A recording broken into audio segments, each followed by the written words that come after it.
Mesdames et messieurs, bonjour. Aujourd'hui, j'aimerais qu'on prenne quelques minutes pour parler d'un sujet aussi méconnu que fondamental pour notre démocratie, le parrainage citoyen dans le système électoral ivoirien. Un thème qu'on entend souvent, mais que signifie-t-il vraiment? À quoi sert-il et surtout, en quoi nous concerne-t-il, nous citoyens et particulièrement nous les jeunes? Mais pour mieux comprendre ce que cela signifie aujourd'hui, remontons un peu dans le temps. Avant 2020, se présenter à l'élection présidentielle était plus simple. Il fallait être proposé par un parti politique ou se déclarer indépendant.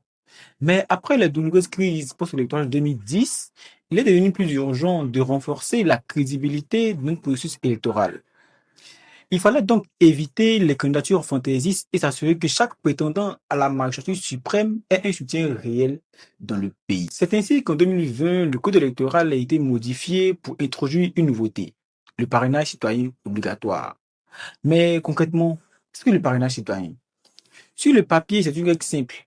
Le candidat doit avoir au moins 1% des électeurs inscrits repartis dans au moins 17 régions, y compris Abidjan et Yamoussoukro. Mais attention, il ne s'agit pas là de signature sur un coin de table.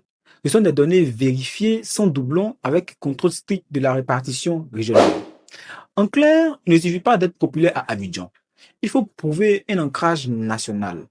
Pour mieux saisir les enjeux, regardez un cas bien réel, la présidentielle de 2020. 44 candidatures déposées, seulement 4 ont été validées. Les autres, rejetées. Et pourquoi?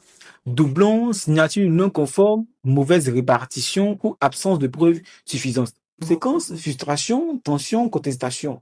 D'autres ont y vu une manœuvre politique plutôt qu'un outil démocratique. Mais cette application pratique soulève une question fondamentale. Filtre démocratique ou frein déguisé à la pluralité. Sur le papier, il filtre les candidatures fantaisistes, c'est vrai, mais dans les faits, il peut handicaper les indépendants, les petits partis ou les candidats sans grands moyens. Parce que réunir des milliers de signatures avec contrôle administratif demande des ressources humaines, logistiques et financières.